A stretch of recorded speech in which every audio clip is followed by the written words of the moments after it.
Hello and welcome to Anatomy of Us. I'm your host, Melanie Studley. Yo.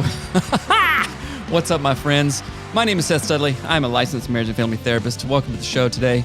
It's going to be a fun show. We're going to talk about the movie Encanto, and there is about 8,000 podcasts we could do on that in relation to family systems, who you are in a family, and all kinds of stuff. So let's get ready and rock and roll. That's exactly right. We watched Encanto a while back, and as I was watching it, I immediately, and this was like right when it came out, I immediately was like, family of origin, oh my gosh, like it's all these things, and people represent stuff, and blah, blah, blah. So I'm super excited to talk about it. I watched it again and took like 4 pages of notes. Right, and from a Seth said he was going to take notes, but he took 0.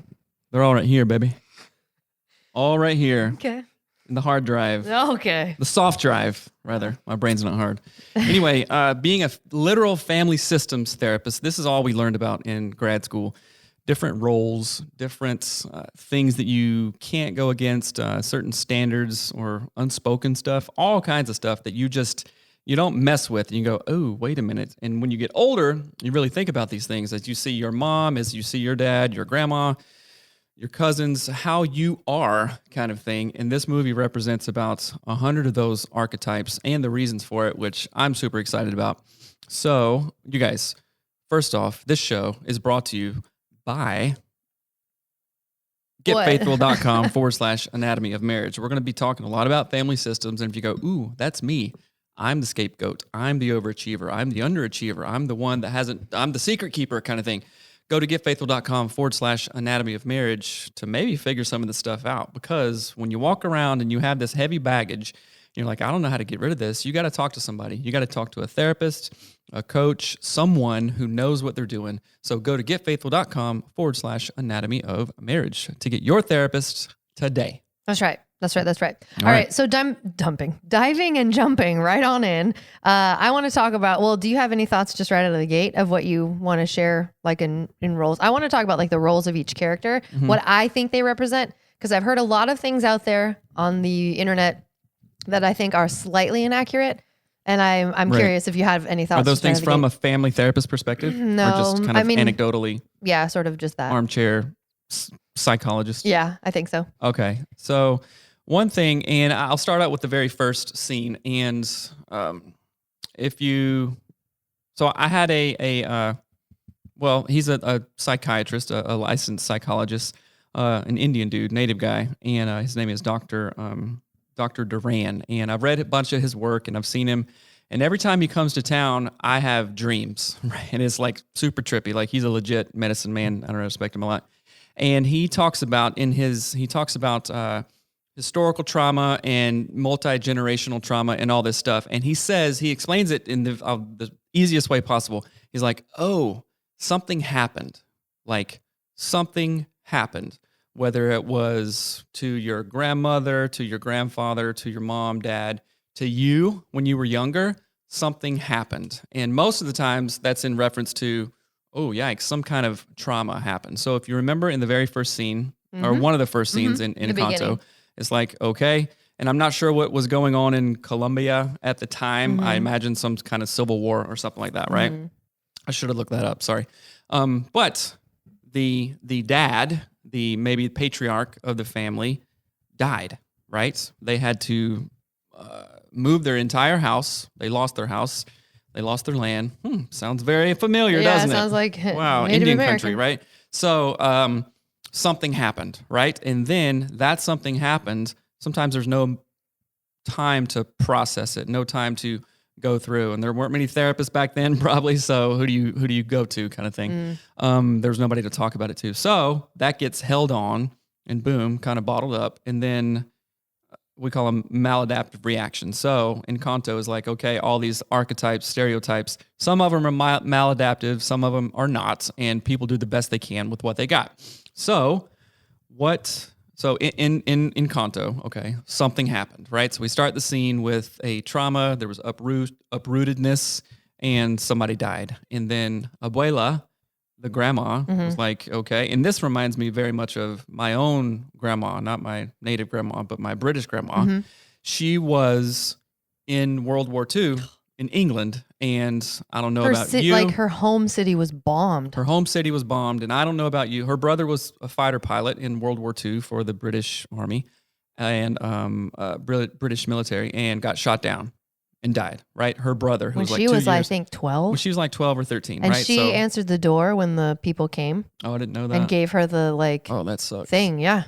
Man, So your grandmother legit had like wartime trauma. makes me sad, right? And she terribly was sad. telling us about bomb shelters, and the air raids would go off, and they had gas masks on their purses to Like they would sew gas masks into the bottoms of their purses so that they would still look stylish while also having a gas mask handy. right. So, she told me of one story that they were at a dance at night or in the evening, and her friend went that way and she went that way. Air sirens came on, and like bombs were going off near her friend's house. And I don't think she died, but still, just the thought of She had classmates in her school die from being bombed. it's like, oh shit. Yeah, when That's she was- heavy stuff, right? So Yeah. something happened, and I can definitely see the residual effects in my family growing up, and even now. It's just Right. like, okay, I carry some of that stuff along with the other side of the family as well. So The stuff matters, and you think, oh, that was in the past. That was, blah, blah, blah. No, it's, I mean, if you cut a tree down, the stump is still there. Right. You know what I'm saying? And I wanted to, there's a word that Seth used, maladaptive. We used it as if all of us know what that is. And I want to break that down. So maladaptive, adaptive, you're adapting to something. Mal is bad. It means bad, right? Like malnourished, Right. So maltreatment, you're et cetera. not adapting to something well. It's a maladaptive response to something. And so I liken like abuela to your grandma, and the way that she responded, again, in the movie, she looks like in the beginning, like she's this protector, and she is. I mean, she's sort of the matriarch of the whole thing, right? But her maladaptive response is to kind of unintentionally hold everyone like they are stuck in that position. You can't leave that. You got to be that thing. And if you're not that thing, you're disappointing us, right? And your grandma does a similar thing, not to the same extent, obviously, but there's a very much like, there's a fear-based, like everything could go wrong in a split second. Your home country could be invaded by bombs and planes and soldiers. And so you just keep to the same thing that I expect you to do. Just stay right there. You know what I mean? Because that's safe. And basically what we're talking about now that I think of it, this is a trauma response. Right.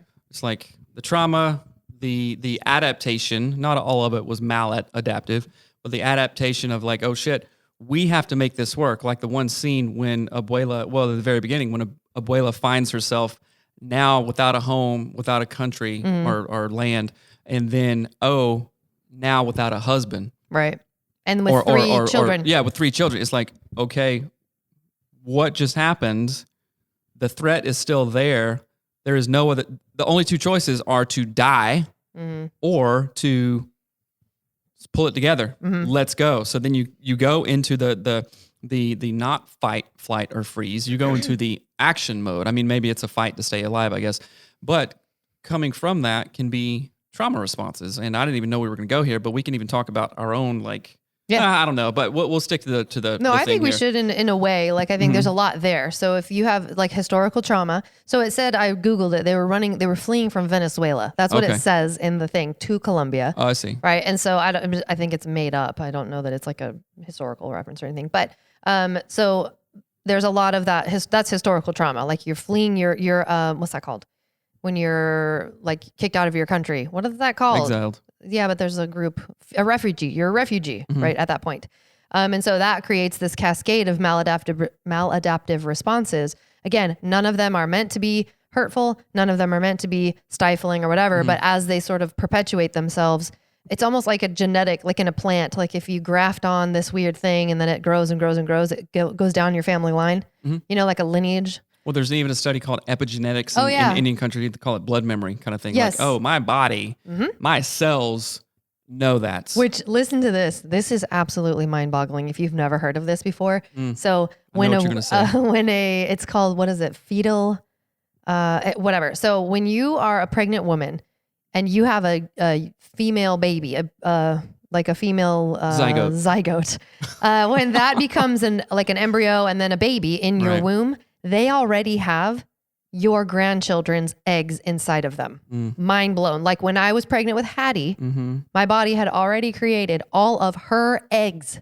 So I carried my grandchildren, right? Half of them. So if you go through trauma while you're carrying that, right, you the imprint chemicals. I mean, spiritual, emotional, mental. Right. Like you imprint that epigenetically, and that's why. So that's one of the reasons why we always argue for really positive vibes when you're pregnant. Like you're not only stamping chemically what's going on in yourself. Like so, if you have anxiety and you have depression and you're pregnant, and all you do all day is think about how you hate yourself, and you're flooded with like cortisol and sad things, and you stamp. It's like you stamp that on your kid, but also on your grandkid. It's epigenetics, right? It's real and it's crazy and it's boggling.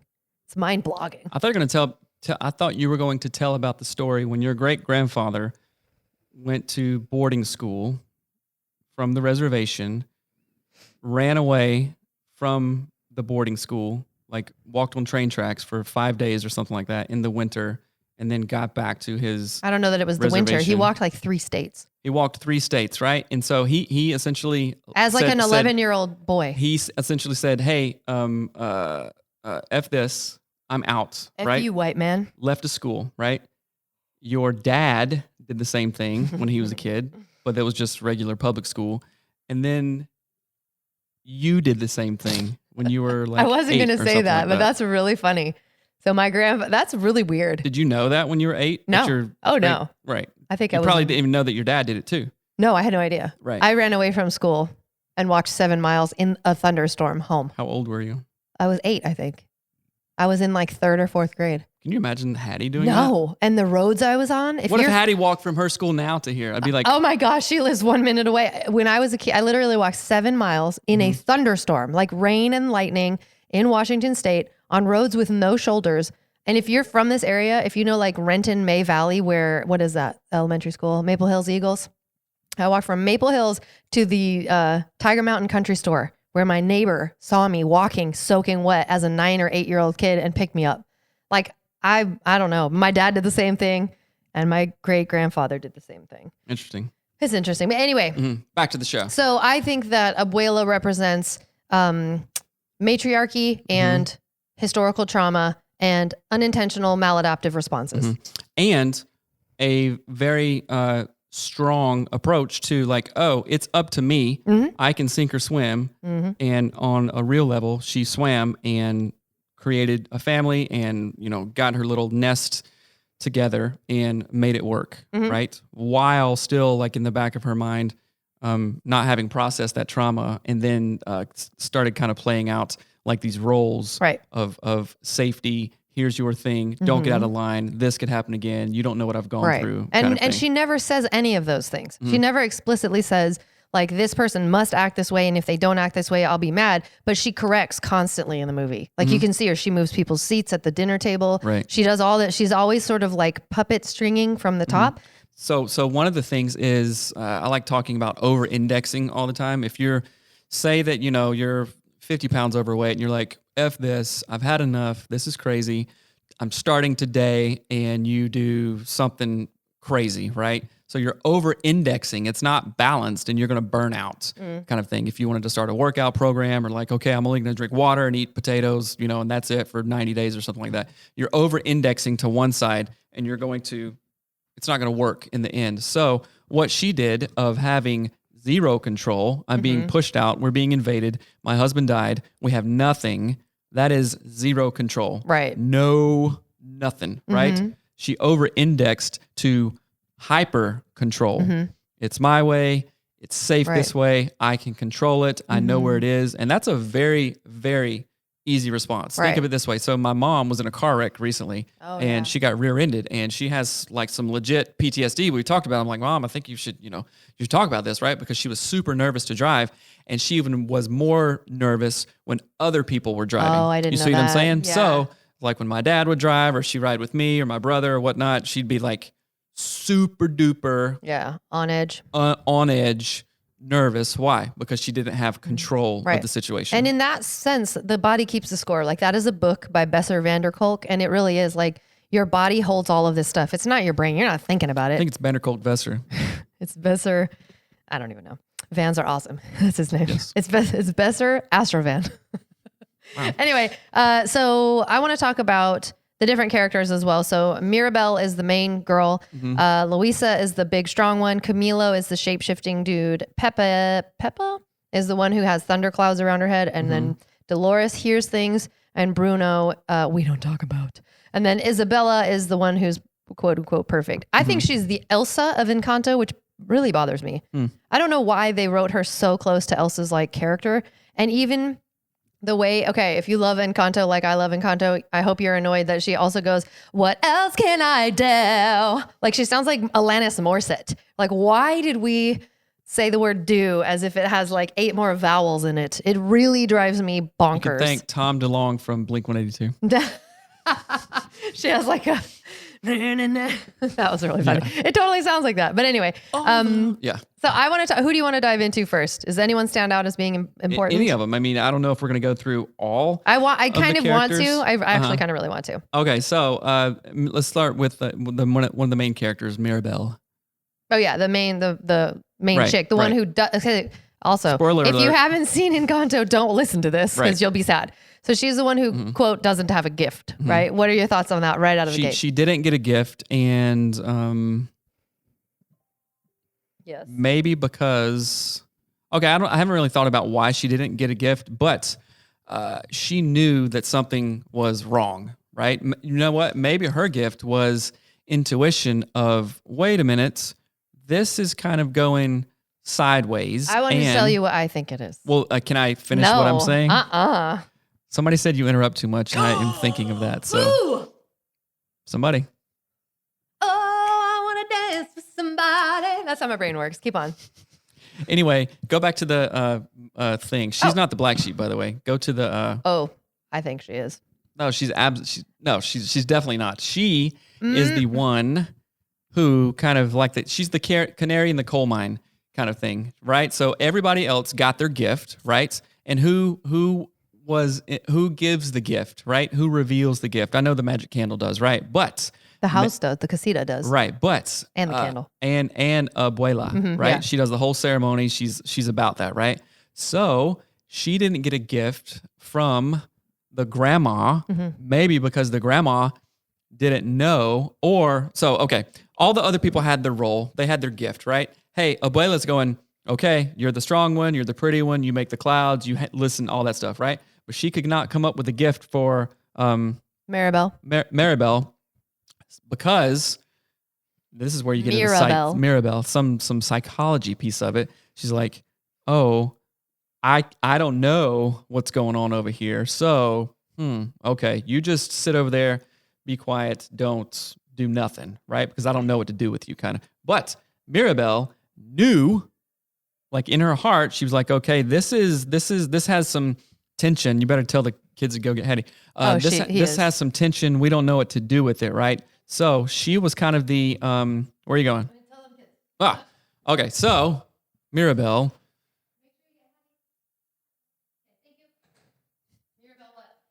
Mirabelle wasn't falling into place.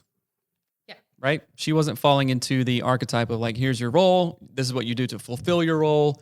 And here you go. So nobody knew what to do with her, kind of thing, which is really interesting. So, but Mirabelle was feeling it. So it was like, oh, this is discord. Hey, something's wrong. Something's wrong. No, it's not. We're perfect. Don't talk about that. Don't talk about this, right? And oftentimes families go, wait a minute. Uncle over here is doing something weird. Oh, we don't talk about that. They get shut down, kind of thing, right? When I say something weird, I mean like abuse or something super shady. You know what I'm saying? So a lot of families tamp that stuff down and go, nope, we've worked hard to cover this up. We've worked hard to create this life. You should be thankful. Just be quiet and go forward about your business, right? And you're like, this is driving me bonkers. No, I have to say something. So that is Mirabelle's role from a family systems perspective. I'm going to challenge that, and here's why. Because we have to talk about Bruno, who we don't talk about. Him already? Yes, because I think in so many assessments of Encanto say that Bruno is the black sheep. I believe that Bruno actually represents truth, and that Mirabelle is the black sheep. Because if you read the definition of the word black sheep, it says someone who does not fit in with the rest of a group and is often considered to be a troublemaker or an embarrassment. That is Mirabelle for the entire film. Her grandma is constantly telling her, not to do that. Let someone else do it. You're not supposed to do that, right? She just So generationally, because Bruno is Mirabelle's uncle, but let right? me but let so me there can be two black sheep. hath been two black shap. That's right. So I say that, I think you're right. Like you're saying, it's like generational. He was the first one, and now he she's knew the second something one. was up. But I think that Bruno represents truth because his whole gift is making like visions. What is it? Prophecies. Right. And so, but he doesn't tell anyone something that isn't truthful, right? The one guy says, he told me my fish would die the next day dead. He told me I'd grow a gut, and just like he said, he told me all my hair would disappear. Now look at my head, right? So it's like, he's not actually, so there's so much there, but I think it's like the power of truth, of people being like, hey, you'll get fat if you don't do something about it. See, he told me I'd get fat, just like he said. I'm right. cursed, And right? then, so think about semantics and neuro-linguistic programming, NLP. It's like, if I tell you, and I talk about this all the time with you and our kids, because when I learned it, I was like, holy shit. Right. That makes so much sense. So if I say, hey, don't trip over the stairs when I you did go that out. today. I thought about it. I was like, hey, don't lose this whistle. Fine. Keep the whistle. Like, Right. I was like, So- I don't know the words. So think of the last half of the sentence. Hey, don't trip over the stairs. right. Trip over the stairs. Trip over the stairs. Instead, that is a deficit-based negative thing. And it really, it doesn't feel good when Bruno says, like, if you come to me for advice and I say, well, if you keep on doing this, you're going to get fat and gross or whatever. Right. Or who knows, Bald. right? I don't know. Bald. Or Your face will die. I don't know. Like, so it is, there's also this thing most people know, it's like self-fulfilling prophecy. Right. You know, so maybe Bruno was not using NLP to, Right. it's Well, and that's what not, he even said, like remember when Mirabelle went to him, they did a vision, and the answer was that Mirabelle had to hug her sister, Isabella, who she doesn't like. And Mirabelle got mad. She went, oh, and he said it happens every time. So I honestly think Bruno represents truth, and that when he shares the actual truth, everybody gets mad. Abuela gets mad. All of them, when they have, So like, it's going to rain on your wedding day. Right. Self-fulfilling prophecy. She made it rain. Peppa made it rain on her wedding day. And so it's like he says the truth, then people get mad, and then he gets ostracized for it. But in a sort of a broader sense, to me, he's representing the things that people don't talk about. We don't talk about the truth. We don't talk about Bruno. We don't talk about the truth. That like blew my mind when I was thinking about it when I was doing the dishes. And I literally was like, let me scroll this. We don't talk about the truth. Like, it was really funny. nice. Okay, so let's go to the other character, Louisa. Louisa, she's like one of my favorite. Everybody's favorite. By the way, I want to do a Louisa retreat for women who carry too much. So say that you want to do that. Comment somewhere and say that you'll go on a Louisa retreat. Can you turn that away from me? I'm like boiling to death, sweating. But I literally thought of the word sweaty spaghetti right after I said that. And then that was funny to me. So Louisa is a strong one. Man, it's so hard not to sing the songs in my head when I'm talking about it. But Sing it. I love her. So obviously she $100 represents. says that you're going to sing it. I'm before going this to. show. I'm going to. So you better give me that $100. That's not how it works. So We share the same bank account. Louisa is what is the word? She is under expectation. She's burdened by the weight of expectation. But I feel like Louisa represents people who don't talk about what they need. It's like you. Like you think, I could intuit that you're carrying too much. And she says in the end of the song, like, give it to your... I'm Louisa. You're not Louisa. Give it to your sister and never wonder if the same pressure would have pulled you under. That to me was a killer line. I basically wanted to cry the whole time. Every time I listen to it, I think it's the best song ever.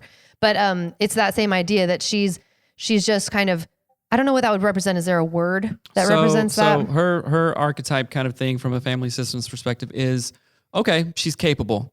She doesn't make a fuss. And when other people are doing goofy stuff, we do this to one of our kids because we know he's not gonna like he can do it, right? Kind of thing. And we have to really be careful of that because you know what? That was definitely my thing growing up. Your role. My role growing up big time. Like what would you call it? Yeah. It was Louisa, right? And then in marriage sometimes too. So it's like a highly capable person that feels the pressure, that sees this craziness and goes, oh, I'm going to play it small. I will dismiss my own feelings until somebody asks me, and I get all the feels, and then I sing a long song about it. You know what I'm saying? Right. AKA blow up about it or like have a really hard time kind of thing. So you're just dismissing your own feelings. You are highly capable. You see the pressure and what's wrong in the family, and you feel a duty, an obligation to keep it together. Right? There's got to be a name for that. There like is, the but I didn't peacekeeper. look in my thing. It's kind of the burden bearer, the peacekeeper kind of thing. But then you really feel that later, and you go, "F this, I can't anymore. You guys deal on your own," kind of thing. You know what I'm saying? Because it's just too, like Louisa saying, it's just too much to bear. It's too much. What is the one of the lines? Give it to your sister. Your sister's older. Give her all the things that you can't shoulder. Right. Kind of thing. Yeah. Right. So she's going to carry the pressure. And it's watch her buckle and bend, but never break. No mistakes. And then you give the impression to other people like, oh, well, she can do it. Right. She's got it. Right. I think your mom does that. And we have done that to your mom. Like, oh, well, she can watch the kids, or I don't do that. You do it. No. He does it.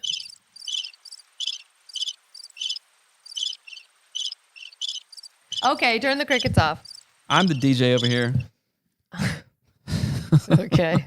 He's the cricket DJ. So yeah, are you Louisa? Not you, but like Yeah. are the listeners Louisa? If so, which a lot of our clients are, a lot of male clients too, talk about that shit.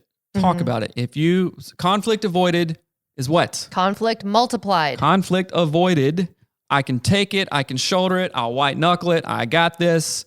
That is only multiplied later. And for guys, so talking about like epigenetics and stuff like that, like maladaptive reactions, it can be multiplied silently. It can be multiplied by, and do not think I'm crazy for saying this, by the effects, the multiplied effects of holding this in has so much health problems. Oh, it can be yeah. like arthritis, heart attack, high blood pressure, stress, diabetes, anxiety, depression, anxiety.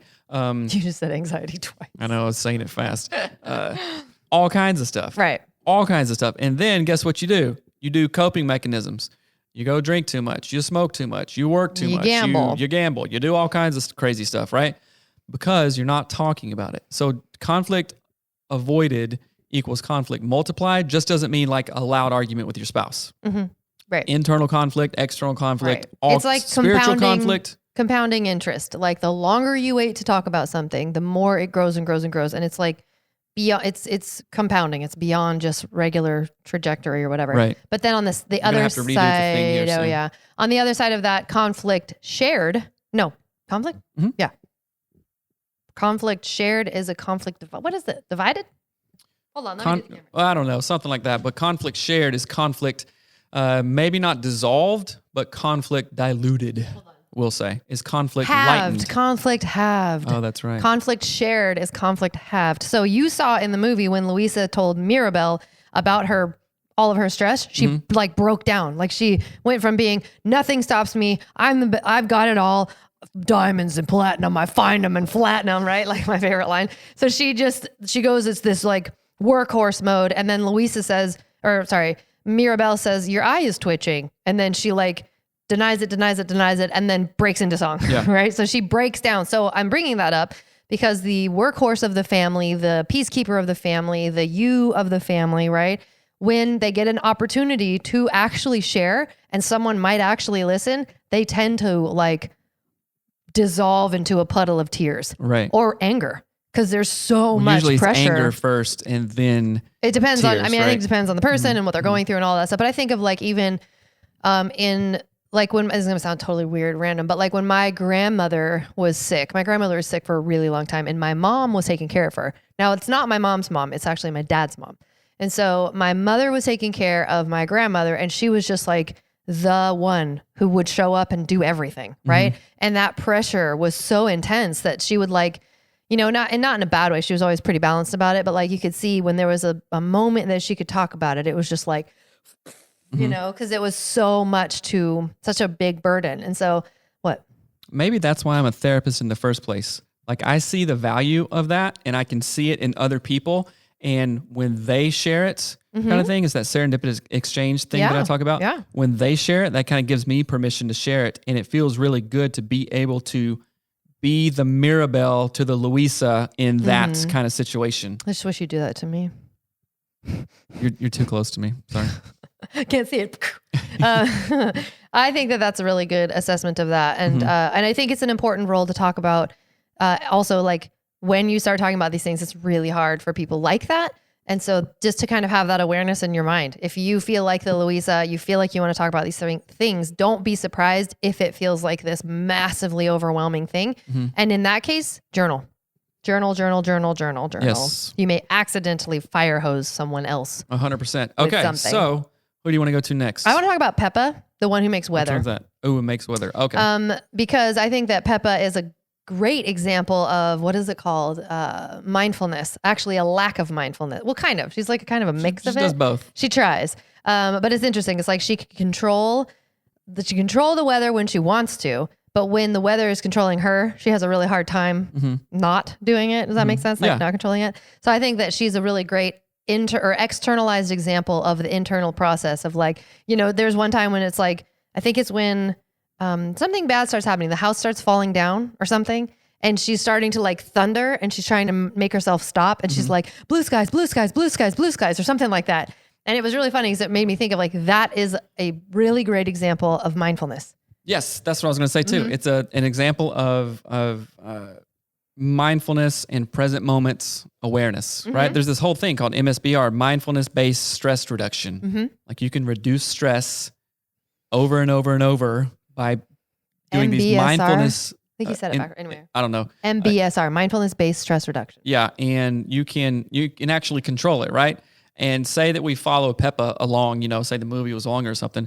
And she was like, oh, wait a minute, I can control this. I'd want to see like a scene of her meditating. Then it turns into freaking Elsa that's shooting ice castles. Oh.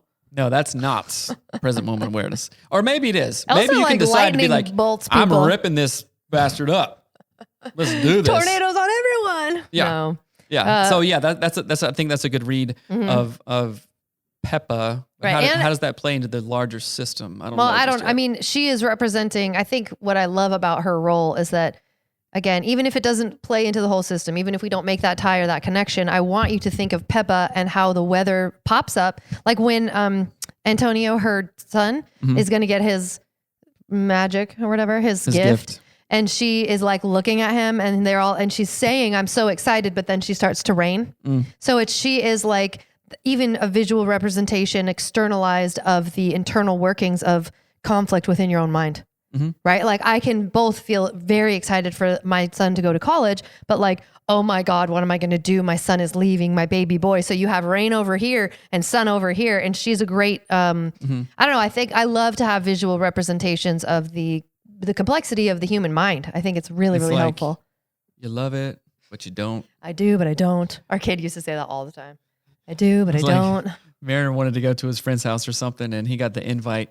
And maybe we were doing something fun that day, and he was like upset because he didn't know what to do, And he's like, it's like I do, but I don't. Right. I want to, but I don't want to. It's like the Bible verse, like the things I want to do, I don't do, and the things I don't want to do, I do. Oh, right. It made me think of that. Like he was just like Paul, isn't that who does it? Like he's just stressed out to the max. That's but funny. Again, I think it's helpful to have this, like Peppa's real-time example of her brain is thundering, but she wants it to be sunny.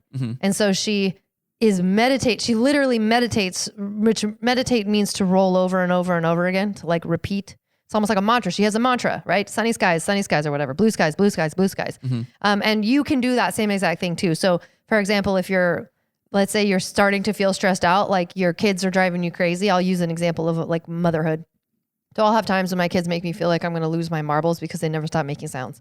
And so I'll be like, I can feel like the lava, like I can feel myself start to get freaked out and mad. But I will meditate almost like a wave. So I'm thinking of Moana, like Taka and the other one, Tafiti. But like waves of like, I am calm, I'm peaceful, I'm happy, I love my children, I'm blessed, I'm calm, I'm peaceful, I'm happy, I love my children. Literally roll it over and over and over in your head until that becomes your prevailing thought. That is mindfulness. That's how it works. And then eventually Peppa can go from cloudy to rain, cloudy and rains and thunder over to sunny stuff Right. and happy so things. there is a bit of pepper in everyone. There's a bit of pepper in all of us. A little pepper on that, salt and pepper, right? See what I'm saying? And she illustrates that she can control it. So she has this feeling and this feeling, right? It's conflictual feelings, right? The dichotomy of like, oh, I want to do that, but I don't want to do that. You know, discipline does what you'll be thankful for later. And if we're aware of that, then we're like, okay, I'm not going to lose my marbles here because I want a healthy kid and a good relationship. So let me meditate or do something before. And we talk about this all the time. It's like, okay, get a routine in the morning, visualize and affirm yourself that morning of how you want to show up and say that you can show up that way because you're awesome, and do that as a practice. I guarantee that if we followed Peppa from her teen years to until she was 65 and it showed her meditating every day, you would see way less clouds. Maybe you'd see the clouds, but then it would be like, oh, that thought, oh, wait a minute, I'm just going to go back to my mindfulness practices and my meditation things and the prayer or whatever I do kind of thing. And that reminds me of the thought of like, nothing is forever. You know, like I use this in therapy sometimes. If you're depressed, it's like, okay, you can be sitting in a field. Oh, I kind of feel weird. There's a big black cloud over here. It's coming. Oh man, I feel like I feel terrible. I don't want to do anything. So the cloud's over you, right? And you're like, okay, I'm sitting with it. Go back to your mindfulness practices and your stuff, journaling, whatever it is for you, exercise, running, meditating on positive things. And then guess what? That cloud eventually goes away. So if we all have some Peppa in us, and if we followed her in the thing, she's like, yep, I have a growth mindset. I listened to the Anatomy of Us podcast and also did coaching with Melanie and Seth. Right. Then she would be able to control that. She joined women's group coaching. Yeah, she joined the women's group. Right. I don't know. anatomyofus.com/women goes coaching. Whoa, okay. I want to comment on a word you said. You said discipline does now what you'll be thankful for later, which is actually not the quote. And it's wisdom right. does now what you'll be thankful for later. But the word discipline comes from the word disciple, which means student. So learn from yourself. Be a disciple of yourself. Show discipline. Learn from yourself. Right. I love the origin of words. It has a name. That quote that I was actually saying is, discipline is the bridge. Oh yeah, between where you are now and where you want to be. Where you want to get to, yeah. Yeah, I love that. So I love talking about that part of it. What was I going to say next? Is there a next one you want to go to? Oh, Isabella. No, let's go back to Bruno and how he was the black sheep a generation before Mirabelle. But what does Bruno end up doing? He ends up saying, peace okay, out. Yeah. I'm not welcome here. I'm being exiled. And there's all kinds of things that I could have looked up in my family therapy books for definitions and stuff. But it's like, okay. And a lot of the black sheep and exiles who are in Bruno's situation to the extreme, and I work with these folks and have for a long time, get a severe and chronic mental illness, right. i.e. bipolar 1, bipolar 2 disorder, chronic schizophrenia, things like that, where it's like, okay, your brain is just, and then you end up homeless, right. not able to hold a job. You can't really be friends with anybody because all kinds of stuff. Well, and you see, I mean, I really want to point this out. When Mirabelle first meets Bruno in the walls of the house, he looks pretty rough. And he's talking to rats. He puts buckets on his head. He puts on rat plays, right? That is what happens when we unintentionally isolate the people that do things that make us feel uncomfortable, which is what Bruno's doing. Bruno is telling the truth. He's showing it how he sees it, right? Which is unfiltered. And that's very much like someone who might be on the spectrum, like that doesn't have that social filter to say, oh, I shouldn't say that. That might make them feel bad. So, they're calling for the dog. Our dog is lost. And so they're like, Bruno has unintentionally made people feel uncomfortable. So they have, like isolated him. They stop hanging out with him.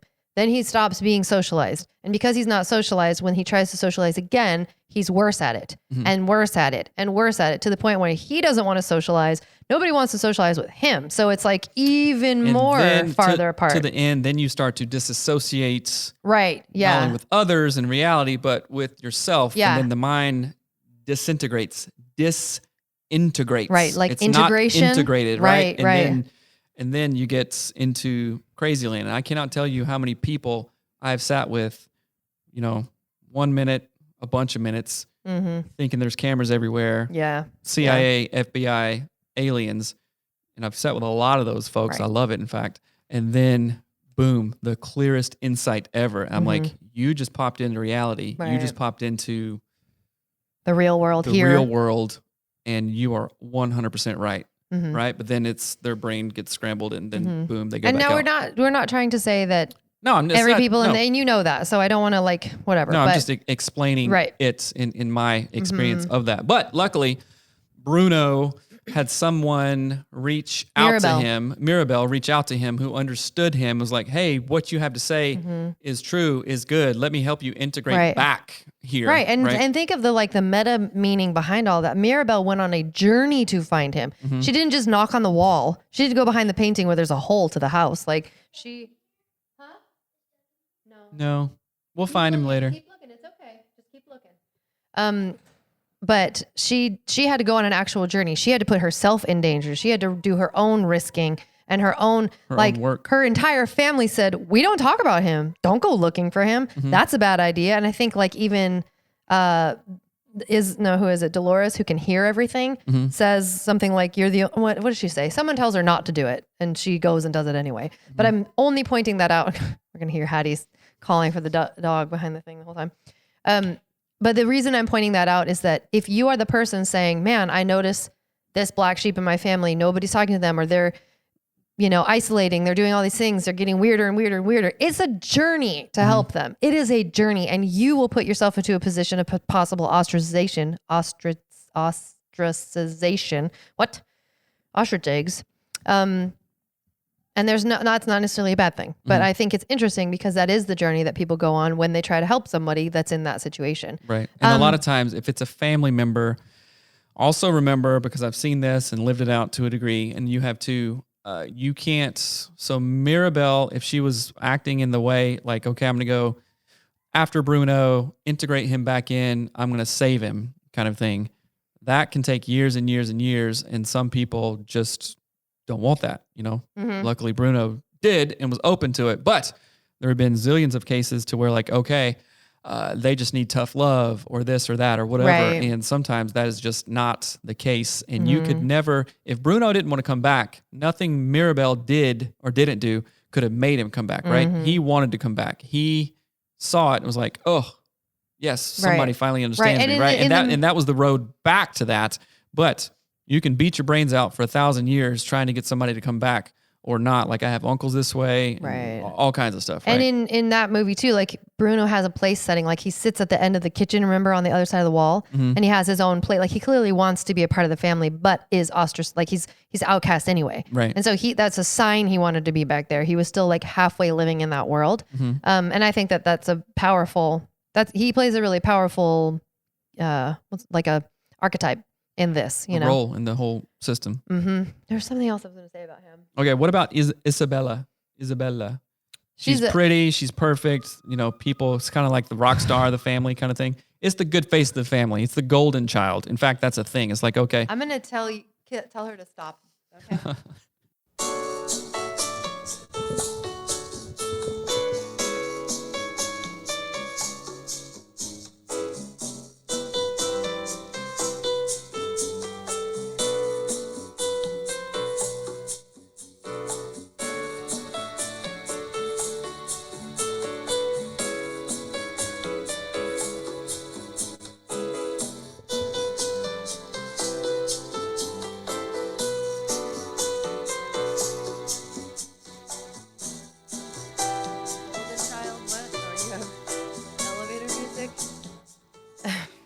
All right. She's back.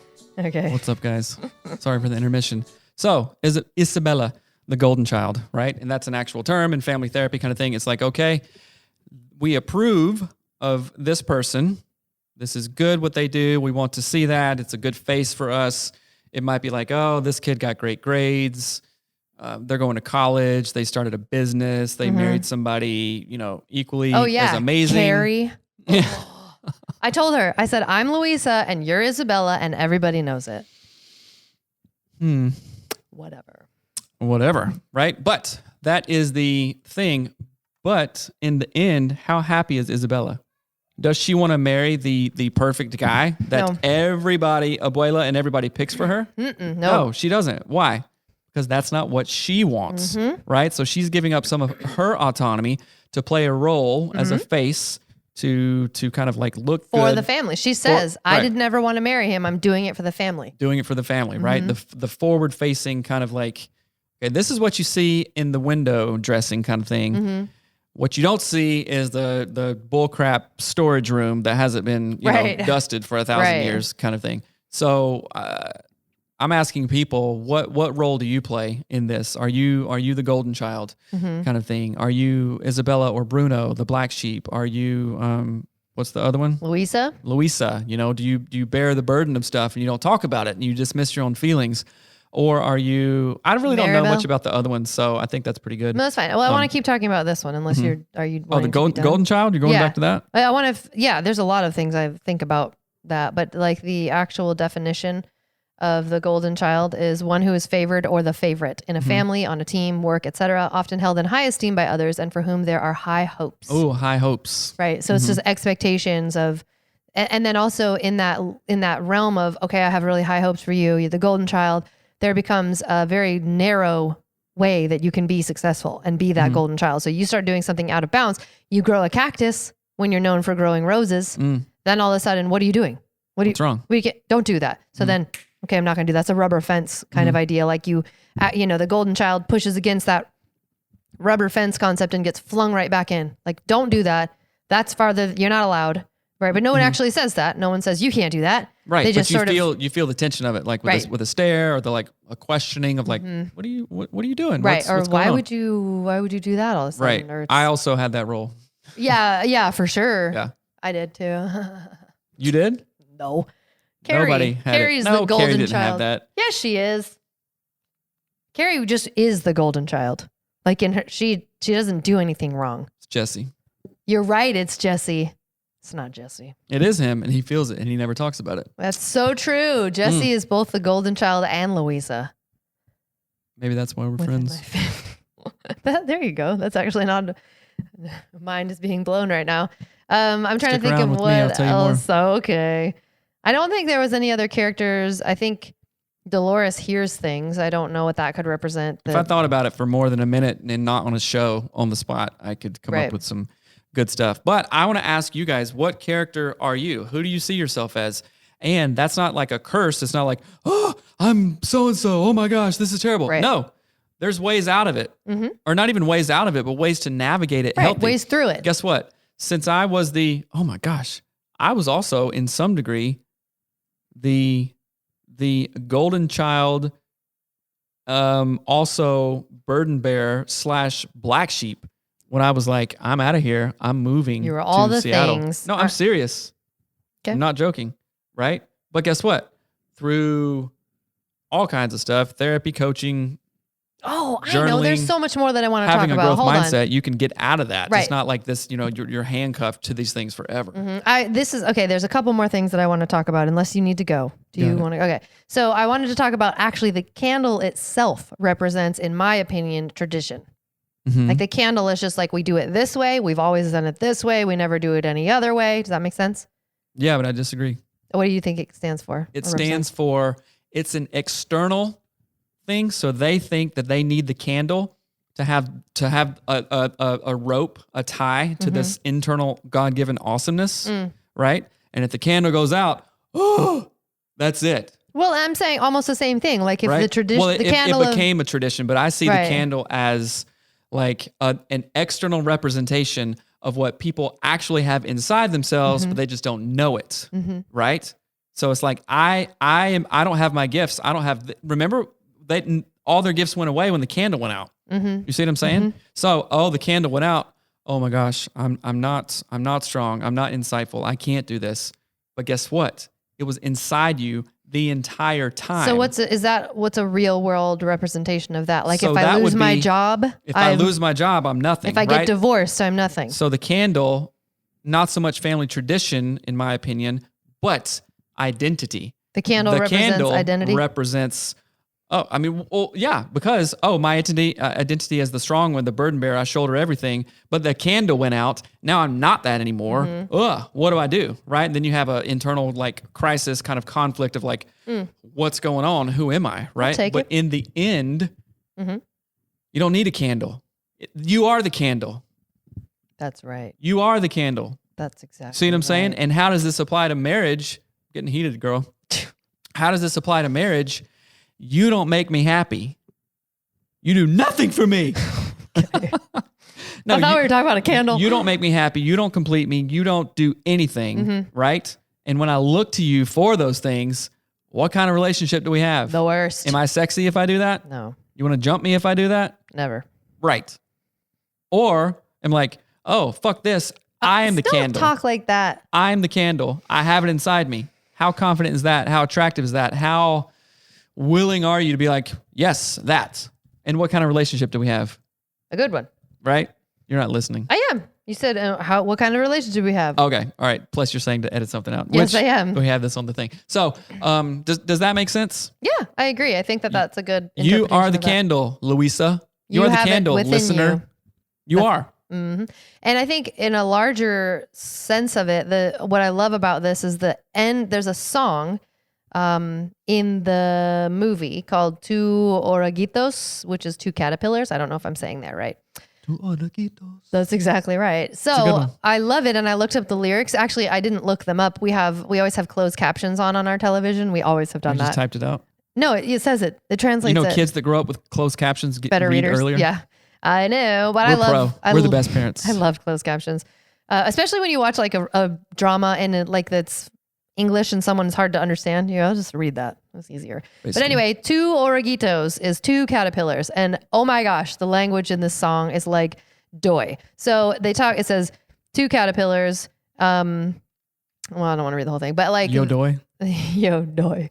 It says basically what I think that this song is representing, which is the song that Abuela and her husband, when they first meet, that song plays when they're like, she's reminiscing and she's at the river with Mirabelle.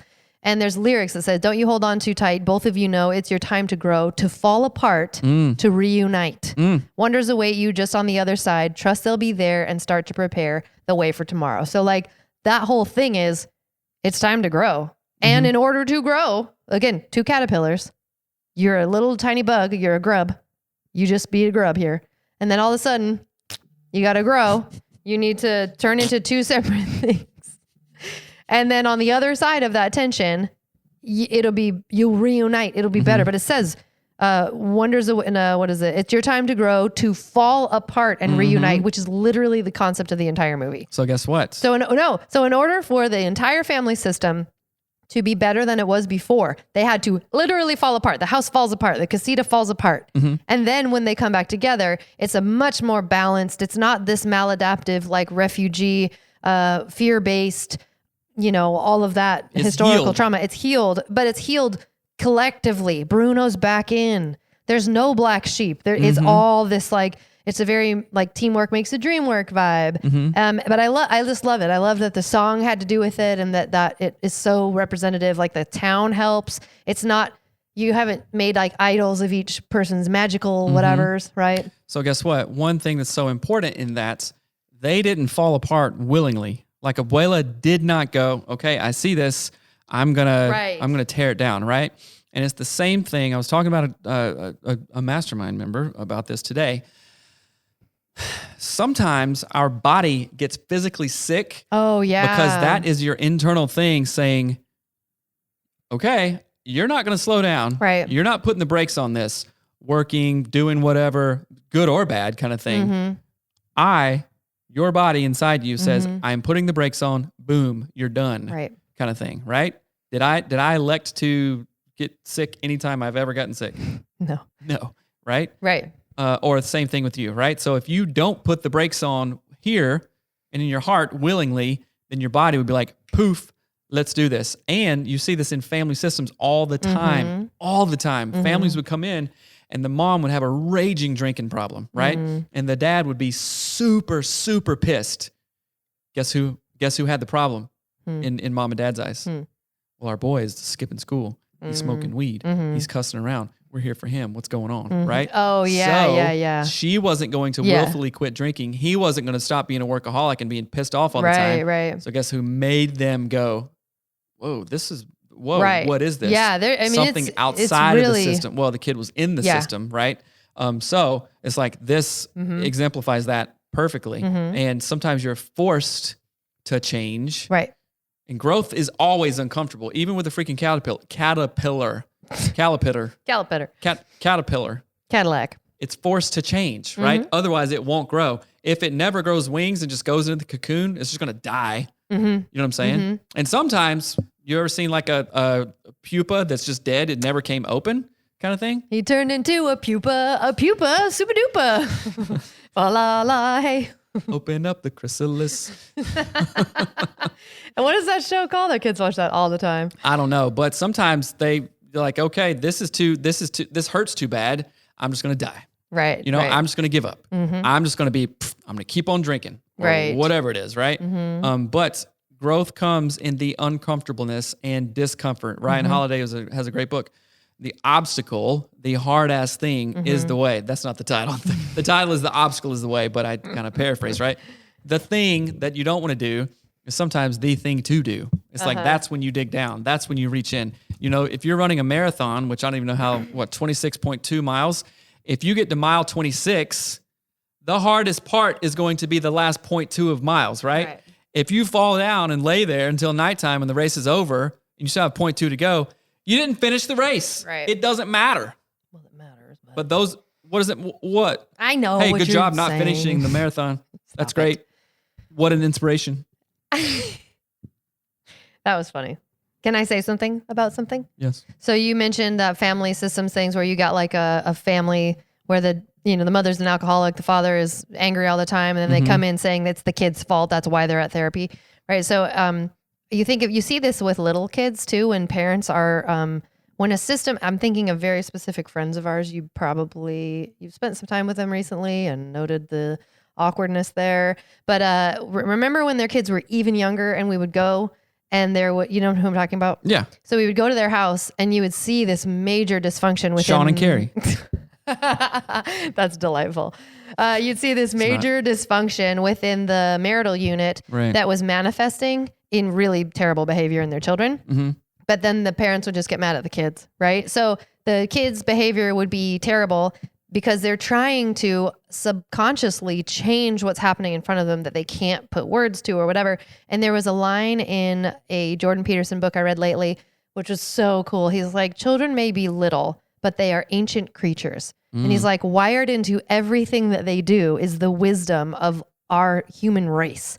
And I was like, that is so rad. And he was like, they're never just listening. They're never just watching. They're like formulating the whole world. And they're ancient beings and creatures. There's just an information vacuum. They're sucking everything in, trying to process it. And oftentimes crazy stuff happens when they don't understand. Right. And it was just really Come cool. here, Hattie. Tell us what's up, lady.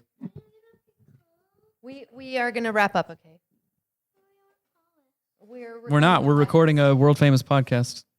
See you later. Hi, Zinga. Okay. Okay. Scram. Go out there. If you let us finish, we'll be out faster, okay? Maybe this is a good example of what you were exactly saying. So say that's like, okay, so real time, me and Melanie are working like right now. And our kid came in with a concern. She's looking for the dog, right? She needs to be attuned to or attended to. And so many times we're like, we got to make the podcast. Right. We got to do this. We got to do this. And the guests like fast forward like a speed motion thing on a camera. You see her coming in 8, 10, 20, 25, 100 times, over the course of 1, 2, 3, 4, 5 years. Right. And then, guess what? Now she's staying out late. She's not listening to what we're saying, as a teenager or whatnot. Right. Kind of thing. You can trace it back to that. But the podcast was important and this and this. Of course, we're going to like straight go attend to her now. And the kids know that this is the work thing. Right. But if that went on for a long time, her ancient DNA would be like, what? This place isn't safe. I'm not staying here. Right. I can't. And then will perpetuate to her offspring. Oh yeah, for sure. Yeah. So I think that this, what I love about Encanto is sort of, it has all of these layers of meta meaning wrapped within it. And we can learn from all of the characters and even the structure of their family structure, right? What's helpful, what's not. So then you could ask yourself, okay, well, if Isabella feels like she's stuck being perfect and she can't be different and she's stuck with the rubber fence and all that stuff, then what could we do instead? Like you could ask yourself, well, what could they do instead? What could Bruno have done instead? What could Mirabelle do instead? And that's where you start to find solutions to things. So if you're feeling these things in your own life, if feeling like you're stuck in a position, if you're the Louisa or whatever, ask yourself, actually give the character in the movie advice and then follow it. That's pretty good. Externalize things. Like I do that a lot with my clients. So I say, well, what would you tell me? I literally say, if you were talking to me and I was the one calling you with a problem, what would you say to me? Right. And we have a wisdom beyond what we can see when it's our own situation. But if you can look at Louisa and say, God, well, all she's got to do is talk to blah, blah, blah, blah, blah, and write a la, you know, then you do it. You have wisdom too. It's all there. We had to do stuff like that in grad school. Like, okay, what things are we leaving unsaid? What kind of relationships? And it was a whole semester of doing that. And there was so much drama in that classroom because a lot of the folks had to go talk about weird stuff. I talked about really stuff with my really parents. Stuff. You talked about really stuff. Wow. Really. Can't believe you talked about really unsaid stuff. things about within my family kind of thing when I was going through that. Right. And the drama was like, oh, you know. The teacher made me open up a can of worms and it's, everything's messed up. But the teacher didn't do it, of course. It's just like an exercise in learning this stuff because that's what they were setting themselves up to do with their own profession and career kind of thing. Yeah. But I think that a lot of people don't do this stuff. Like you said, oh, well, Bruno could have done this. We don't know what we don't know. Oh, yeah. Right? Like Exactly. Bruno, so who are you hanging out with? Think about this. Your community and the people that you hang out with and the things that you read, listen to, watch are going to influence how many tools you have to take care of this stuff, right? Because if it wasn't modeled for you in your family, then and this oftentimes comes out of trauma. Like, okay, yeah, Bruno didn't grow up with like, okay, read a book or do this or talk to somebody or join this group or whatnot because it was born from trauma. It's like, hey, we're doing what we have to do to survive. We're in survival mode, right? And when you're thinking about survival mode, you're not thinking of anything else but surviving. You're not thinking about empathic listening or reflective listening or anything like that. You're thinking about how do I survive and move on? So you have to surround yourself with, I don't know, if you're like, oh, I didn't have any of this. Okay, you have well, to guess have what? champions and cheerleaders and helpers. You can change it and you can move it forward and you can affect yourself, your family, your spouse, and generations to go. You absolutely can. That's right. There are ways to do it. So, you guys. We weren't done. Don't outro it yet. Oh my gosh. I have to tell you about women's group coaching. I was. Not we not should have over talked that about sound. it before. Oh yeah, we got it's a whole minute. It's good. Ready? But no. So I want to tell you about women's group coaching and how it applies to this thing. Like you were just saying, you don't know what you don't know. Having a team of people around you, having a group, a cohort, or let's say dang it, I forgot the word. I can't think of what it is. Anyway, Bad Babes Murder Crew? Not Murder Crew. It was Battalion? No. Whatever. Doesn't matter. Oh my gosh, that's the most boring thing ever. But anyway, having a group of people around you who are saying, I am interested. It's almost like having all the Mirabelles around you, like having 40, 100, 10 in your group, but then 400 outside of that. Like there's a room full of Mirabelles who are willing to go on a journey with you to help you unpack the things from your past that are tearing you inside or tearing you apart, to help you discover what else can you do? Like Isabella, like you're going to grow and these people are going to help you get there. You're going to become a Mirabelle for somebody else, right? Yes. So you should sign up for women's group coaching. If you do it before, I don't know if this episode is going to come out later, but whatever, sign up. Go to anatomyofus.com and you will find the coaching tab. You're going to love it. It's amazing. It's we meet every week on a Zoom call and then you use this amazing workbook that I've created for the group. So it's gonna be rad. All right. Equally as rad. Go to badasshusband.com. It's the same thing. It's a group of men who want to excel in 5 very specific areas. And if you have excellence in all those areas, guess what? Everything else is going to thrive and grow just like you want it. So go to badasshusband.com. You're the sum of the 5 people you hang out with the most. For me, I'm hanging out with kick-assers, right? If you're not kicking ass, then I don't want to hang out. That's all there is to it. Kick-assers. Right? Anyway, Badasshusband.com. We love you so much. thank you so much Thank for you. hanging out with us and talking about Encanto with us. I hope that it was helpful and informative and that it leads you to your own health and restorative relationships. That's right. Identify who you are in the family. Do something about it. We love you guys. I'm disappointed Have an right amazing now. day. Bye.